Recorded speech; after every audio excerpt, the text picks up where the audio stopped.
অনেক দিন পর আবার একটা লং ব্লগ তোমাদের সাথে শেয়ার করছি। প্রতিদিনকার মতো আমার ঘরের টুকটাক কাজ থেকে আজকের দিনটাও স্টার্ট হয়েছে। তবে আজকে আবার একটু ও বাড়িতেও যাওয়ার আছে, তাই কাজগুলোকে টুকটাক করে আগে আগে সেরে নিচ্ছি। তো সৌরভ যখন অফিস বেরোবে তখন আমাকে একেবারে ও বাড়িতে দিয়ে যাবে। তো আজকে একটা স্পেশাল কারণ আছে, সেটা একটু পরে বলছি। আজকে বেসিক্যালি রবিবার 9th আগস্ট।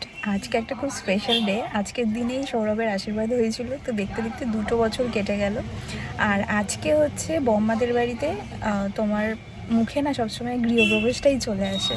তো আজকে হচ্ছে বম্মাদের বাড়িতে সংঘ, কারণ আমাদের ওই বাড়ির তো সবাই শ্রীগুরু দীক্ষিত। তো আজকে রবিবার, তো সেই কারণে যাচ্ছি। আজকে দিনটা থাকবো, কালকে হয়তো চলে আসবো। তো সৌরভ অফিস বেরিয়ে যাচ্ছে আর আমাকে দিয়ে যাচ্ছে। আর ও তো রবিবার করে ওর খুব চাপ থাকে, তাই ও যেতে পারবে না, মানে থাকতে পারবে না। তো আমিই যাচ্ছি দুপুরবেলা, কারণ মোটামুটি 3টে-4টে থেকে তো অনুষ্ঠান স্টার্ট হয়ে যায়। তো ও গেল একটু মিষ্টি নিতে, আমি তাই বসে আছি, আসুক তারপরে যাব। তো বেরোতে বেরোতে লেটই হয়ে গেল। ও একেবারে সব রেডি ফেডি হয়েই বেরোলো যে ও একেবারে অফিস চলে যাবে আর আমিও বাড়ি চলে যাবো, কারণ ওই পথেই যাই আর কি। তো যেদিন আমি ও বাড়িতে যাই আমার তো খুব আনন্দ থাকে। তো আমি দেখো মানে ইন্ট্রোটা দিতেই ভুলে গেছি। তো নমস্কার and welcome to my new blog. এতদিন ধরে আমি ভয়েস ওভারেই সবসময় তোমাদের সাথে ভিডিও করেছি। তো আজকে ভাবলাম একটু সামনাসামনি কথা বলি। তো অনেক দিন হয়ে গেছে তোমাদের সাথে সামনাসামনি কথা বলা হয় না। তো এই আর কি, চলো যাওয়া যাক। এই তো ও চলে এসেছে মিষ্টি নিয়ে, এবার আমরা বেরোচ্ছি। আর প্রত্যেক দিন এখন তো 12টা-1টা যখনই বাজে না কেন সেই সময়টাতেই দেখি একটু মেঘলা করে আসে। আজকে সকালবেলা ওয়েদারটা এত সুন্দর ছিল, আমি ঘুম থেকে উঠে ভাবলাম কি না আজকে আর হয়তো বৃষ্টি হবে না, বেশ ভালোই ভালোই যেতে পারবো, যাতে বৃষ্টিটা না হয়। ও মা, তার কিছুক্ষণ পরে আমরা যেই বেরোলাম তখন ঝিরিঝিরি বৃষ্টি স্টার্ট হয়েছে, মানে একবার পড়ছে আর একবার বন্ধ হয়ে যাচ্ছে। কিন্তু মাঝ রাস্তায় যেতে যেতে দেখি মানে মুষলধারে বৃষ্টি চলে এসছে। তাও ভালো ছিল যে আজকে যেহেতু গাড়িতে এসেছিলাম সেই জন্য আর অতটা অসুবিধা হয়নি। এই যদি বাইকে করে আসা হতো তাহলে তো মানে পুরো ভিজে পুরো একাকার হয়ে যেতাম। যাই হোক, বাড়ি প্রায় অনেকটা কাছাকাছি চলে এসেছি। আর বেশ অনেক দিন হয়ে গেছে আমরা দুজন মানে একসাথে কোথাও যাচ্ছি। এখন না সেইভাবে আর বেরোনোও হয় না দুজন একসাথে, কারণ ওরও কাজের চাপ থাকে, আমিও টুকটাক কাজে ব্যস্ত থাকি। তো এই তো তোমাদের সাথে গল্প করতে করতে প্রায় অনেকটা রাস্তা চলে এসেছি। এই তো ধারাপাড়া মোড়টা ক্রস করলেই এবার হরিদেবপুর। আর কিছুক্ষণ বাদেই বাড়িতে পৌঁছে যাব। আর যবে থেকে আমার বিয়ে হয়েছে, তো শ্বশুরবাড়িতে চলে যাওয়ার পর থেকে না নিজের এলাকার রাস্তার প্রতি যেন ভালোবাসাটা আরও বেশি বেড়ে গেছে। মনে হয় কত দিন পর আবার এই এলাকাটায় আসলাম। সবারই হয়তো এই ফিলটা হয়। তো বাড়িতে চলে এসেছি, মা এখন তালের বড়া করছে। অনেকদিন পর আমি কথা বলে ভিডিও বানাচ্ছি। তাই বলিস তাই? দেখো বাড়ির সবাই ভালো ভালো আছে, ভালো আছে তো সবাই? দাদা দিদি? ঠিক আছে। মা এখন গুরুদেবের জন্য তালের বড়া করছে। আর যদিও কিন্তু এগুলো সব মোছামুছি একদম পুরো সমস্তটা নিরামিষ হবে। আর আজকে এমনিতেও আমাদের বাড়িতে নিরামিষ। ভালো লাগছে, ভালো হচ্ছে, ঠাকুরের কাজেই লেগে গেছে।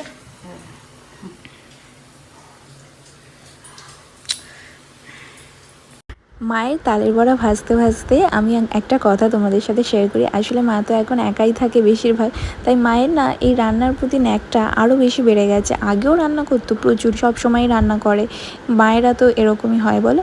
কিন্তু এখন না নতুন নতুন নিত্য নতুন রান্না করতে যেন আরও বেশি ভালোবাসে। যে কোনো জিনিসই নতুনত্ব কিছু বানালে আমাকে আবার ফোন করে বলবে, জানিস আজকে আমি এটা বানিয়েছিলাম, তুই আয় তোকে বানিয়ে খাওয়াবো। তো তোমাদের সাথে রান্নার এই জিনিসগুলো দেখাতে দেখাতে না আমার মনে পড়ে গেল। আর তোমরাও অনেকেই আমার মায়ের হাতের রান্নার রেসিপিগুলো খুবই পছন্দ করো, ইভেন আমার শাশুড়ি মায়ের হাতেরও। তো দেখো সবসময় তো পসিবল হয় না সবটা শেয়ার করার, কিন্তু যখন যখন যেটা যেটা নতুনত্ব করে তো সেটা আমি তোমাদেরকে দেখানোর চেষ্টা করি। তো এই তো এবার হচ্ছে দুপুরে লাঞ্চ করতে বসেছি। আজকে যেহেতু আমাদের বাড়িতে নিরামিষ, যে প্রত্যেক রবিবারই নিরামিষ খাওয়া হয়, কিন্তু যেহেতু আজকে ভাতৃসংঘ আছে তো সেই জন্য আজকে আরও স্পেশাল। তো আজকে মা বানিয়েছিল ভুনা খিচুড়ি, আলুর দম, আর হ্যাঁ লাস্টে চাটনিও ছিল, সেটা আমি তোমাদের বলতে ভুলে গিয়েছিলাম। এরপর মা আর আমি দুজনে মিলে তাড়াতাড়ি রেডি হয়ে নিয়েছি, কারণ আমরা একটু আগে যাচ্ছি, বাবার ভাই পরে আসবে। আর আজকে যেহেতু 9th আগস্ট সেই জন্য আমার বাবাদের দোকানে সবার ছুটি, একটা সমিতির থেকে এই দিনটাতে ছুটি থাকে। আর অনেকে জিজ্ঞেস করবে আমার বাবার কিসের বিজনেস, তো আমাদের একটা জুয়েলারি শপ আছে, মানে আমাদের প্রত্যেকেরই আলাদা আলাদা জুয়েলারি শপ। তো যাই হোক, তো মোটামুটি এই তো রেডি হয়ে গেছি, এখন ওই 4টে মতো বাজতে যায়। মা যেহেতু ভোগটা নিবেদন করবে বলেই আরও তাড়াতাড়ি যাওয়া। আর এইটুকু রাস্তা যেতে গিয়ে যেন পুরো ভিজে গেছি, মানে বেরোলাম তখন রোদ্দুর, আর এই মাঝ রাস্তায় এসে ঝমঝমিয়ে কীভাবে যে বৃষ্টিটা আসলো নিজেরাও বুঝতে পারলাম না। তাই আমি আর মা মানে একটু তাড়াতাড়ি করে হেঁটে যাচ্ছিলাম। আর বম্মাদের এই নিচের ঘরটাতে এখানে বসে সব পুজোর আয়োজনগুলো করা হচ্ছিলো, মানে ফল কাটা, সাবু, সমস্ত কিছু সাজানো গোছানো, ঠাকুরের যেটুকু যা লাগে আর কি সেটা। আর আমি এখান থেকে তোমাদেরকে বাইরের ভিউটা দেখানোর চেষ্টা করছিলাম, অনেক দিন পর আসলাম, তো সেই জন্য। আর দেখো বৃষ্টিটা যে শুরু হয়েছে এখনও থামেনি। তো এইটা হচ্ছে বম্মাদের ওপরের আর কি সিংহাসনটা। আর এখানে সত্যি কথা বলতে এমনিতেই সুন্দর, তারপর এই ফুল দিয়ে মালা দিয়ে সাজালে যেন ঠাকুরঘরটা আরও বেশি সুন্দর লাগে। যদিও এখানে কিন্তু প্রত্যেকবারই এই সঙ্গের যে গুরু ভাইরা থাকে তারাই সবটা সাজিয়ে গুছিয়ে নেন। তো সেই জন্য এই পুজোটায় বা অনুষ্ঠানে না আমাদের আলাদা করে কোনো কিছু এফর্ট দিতে হয় না যে এটা করতে হবে ওটা করতে হবে, জাস্ট যা যা জোগাড়জান্তি করা সেগুলো গুছিয়ে দিলেই হয়। তা এরই মাঝখানে দাদার বাবা মিষ্টির প্যাকেটগুলোও নিয়ে আসলো। আসলে আমাদের এই গুরুদেবের অনুষ্ঠানের প্রধান ভোগ হচ্ছে সাবু মাখা। তো সাবু মাখা তো সবাইকে মানে শুধু তো আর সেটা দেওয়া যায় না, তো সেই জন্য প্রত্যেকবারই আমাদের বাড়িতে এরকম এক একটা প্যাকেট সিস্টেম করা হয়। যারা গুরু ভাইরা আসে তাদেরকে, তারা যখন আর কি সঙ্গ কমপ্লিট হলে বাড়ি যায়, তো তখন তাদেরকে প্রসাদের সাথে এই লুচির একটা করে প্যাকেট দেওয়া হয়। তো প্রত্যেকবারই ভালো লাগে, আর এই যে প্যাকেটগুলো করতে আমাদের সব থেকে বেশি মজা লাগে। এবার আমরা পাশের ঘরে বসে 3 বোন মিলে গল্প করছিলাম, আর তারপরে এসে দেখি যে বাবা আর দাদা দুজনে মিলেই এটা অনেকটাই কমপ্লিট করে ফেলেছে, তাই আর এবার আর আমাদের হাত দিতে হয়নি। আর ওপরের ঘরে তো অনুষ্ঠান অনেকক্ষণই স্টার্ট হয়ে গেছে, আর এখন প্রায় শেষের পথে। অন্নদল ত্যাগ করেছে, আর বাঁচতে চায় না। আপনি একবার দয়া করে আমাদের বাড়ি পদার্পণ করুন। ওই দাদা ছিলেন ঠাকুরের প্রিয়। অনুষ্ঠান প্রায় শেষের পথে, আর এইভাবে কিন্তু সুন্দর করে গুরুদেবকে সাজিয়ে গুছিয়ে দেওয়া হয়েছিল। ওই যে বলছিলাম সাবু মাখা, মিষ্টি, ফল এগুলোই ঠাকুরকে দেওয়া হয়, আর এটাই আমাদের এই গুরুদেব খান, তো অন্য কিছু খান না বলে সেই জন্য অন্য কিছু ভোগও দেওয়া হয় না। আর আজকে তো পিসিমণিরাও এসেছিলো, সাথে পিসাইরাও এসেছিলো। ওই যে বললাম বাবাদের আজকে একটা সমিতির ছুটি আছে, তাই জন্য। তো সেই জন্য ওরা ওদিকে সবাই কীর্তন শুনছে, আর আমরা বাচ্চা পার্টিরা সবাই বসে বসে গল্প করছিলাম। আর এরই ফাঁকে ডাক এলো অঞ্জলি দেওয়ার, তো সেই জন্য সবাই এখন অঞ্জলি দিতে গিয়েছে। আমি আর অঞ্জলি দিইনি, তো সবাই দিচ্ছিল সেটাই একটুখানি ক্যাপচার করছিলাম। আর সামনে গিয়ে যে করব সেটারও পসিবল হচ্ছিল না, কারণ সবাই সামনে থেকে বসেছিল। তো সেই জন্য দূর থেকে যতটা পেরেছি সেটাই তোমাদেরকে দেখানোর চেষ্টা করেছি। আর সত্যি কথা বলতে সকালবেলার দিকটাতে যতটা সুন্দর লাগছিল সিংহাসনটার, এই লাইটগুলো চালানোর পর যেন আরও বেশি ভালো লাগে। তো এইটার সঙ্গ তো প্রায় শেষের পথে, তাই বাবা আর দাদা এই নিচের জায়গাটাকে, মানে যেখানে আর কি এই প্রসাদগুলো বিতরণ করা হবে, তো সেই জায়গাটাকে ঠিকঠাক করে দেখে নিচ্ছে, কারণ ওরা যখন নামবে না তখন তো সবাই একসাথে নামে, তো সেই জন্য পরপর করে না ওই জায়গাটায় ভীষণই ভিড় পড়ে যায় সেই সময়টাতে। তো সেই জন্য সেখানটা ভীষণ সিনসিয়ারভাবে থাকতে হয় আর কি, মানে কেউ যাতে বাদ না পড়ে এরকম। তো যদিও এবারে লোকজন খুবই কম ছিল, তো সেই জন্য সেই ভয়টা আর নেই। যাই হোক, মোটামুটি ওইদিকে সবাই ওই প্রসাদ বিতরণ করছে, আর আমরা ঘরে বসে বসে টুকটাক করে একটু পমের সাথে খেলছি, পিসিমণিদের সাথে গল্প করছি। আসলে এখন তো খুব একটা বেশি যাওয়াও হয় না পিসিমণিদের বাড়িতে, মানে বিয়ের পর থেকে তো আমার ওই বাড়িতে যাওয়া এখন কমেই গেছে। আগে তো বেশিরভাগ সময়টাই মানে মাসের হয়তো 3 থেকে 4 দিন আমি পিসিমণিদের বাড়িতেই থাকতাম, এটাই আমার প্রত্যেকবারের রুটিন থাকতো। আর এখন তো আর সেটা সম্ভব হয় না।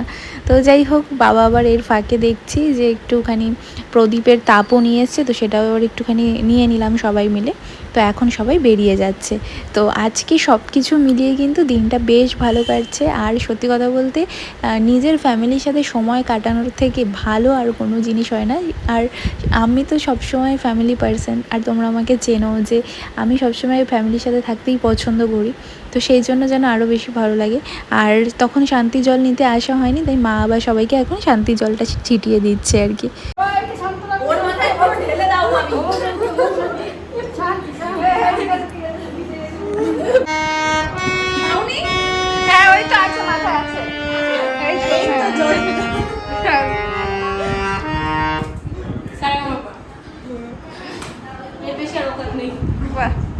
তো গেস্ট যারা যারা ছিল, মানে হচ্ছে গুরুভাই যারা ছিল তারা চলে যাওয়ার পর আমরাও এবার একটু সাবু মাখা খেয়ে নিচ্ছি। তো এইটার না টেস্টটা আলাদা রকমই হয়। গুরুদেবের মেন প্রসাদ কিন্তু এই সাবু মাখাটাই, তবে এটার টেস্টটা আগেই বললাম একদমই অন্যরকম হয়। আমরা এর আগেও শিবের উপোস বলো বা যে কোনো পুজো পার্বণে সাবু মাখা খাই, কিন্তু এটার টেস্টটা মানে যদি আমি তোমাদেরকে টেস্ট করাতে পারতাম তাহলে বোঝাতে পারতাম যে এতটা অপূর্ব খেতে হয়। যাই হোক, তারপর প্রসাদ খাওয়ার পর আমাদের আর কারোর পেটেই জায়গা ছিল না লুচি আলুর দম খাওয়ার, তাই বম্মা সেগুলো প্যাক করে মানে দিয়ে দিয়েছে সবাইকে। তো পিসিমণিরাও এবার বাড়ির দিকে যাচ্ছে, আমরাও বাড়িতে চলে যাব। অনেকক্ষণই ছিলাম, প্রায় তখন 9:30 কি 10:30 বাজতে যায়। তারপর ফিসাই আর পম একটু বাড়িতে এসেছিলো, আর মা গ্লুকন্ডির সাথে একটা ড্রয়িং কিট পেয়েছিল মানে বাচ্চাদের খেলার জন্য, তো ওটা ওর জন্য রেখে দিয়েছিল, তো সেটাই দিয়ে দিল। এবার পিসিমণিরাও বেরিয়ে যাচ্ছে, সবাইকে টাটা বাই বাই করে দিচ্ছি। তো যাই হোক, সব সময় মানে আমি এটাই বলি কি যখন বাড়িতে সবাই আসে তখন খুব ভালো লাগে, যখন বাড়ি থেকে সবাই চলে যায় তখন আর ভালো লাগে না। তো এবার চলো তোমাদেরকে দেখিয়ে দিচ্ছি যে প্যাকেটে কী কী ছিল। তো 4টে লুচি ছিল, আলুর দম ছিল, একটা আমৃত্তি ছিল, আর একটা লাল মিষ্টি ছিল। তো এটা দিয়েই আজকে আমাদের রাতের ডিনারও কমপ্লিট হয়ে গেছে, যদিও লুচিগুলো এতটাই মোটা মোটা ছিল কি আমাদের মানে দুটো খেয়েই পেট ভরে যাচ্ছিলো। তো এইভাবেই আজকে দিনটা কমপ্লিট হলো। বাই।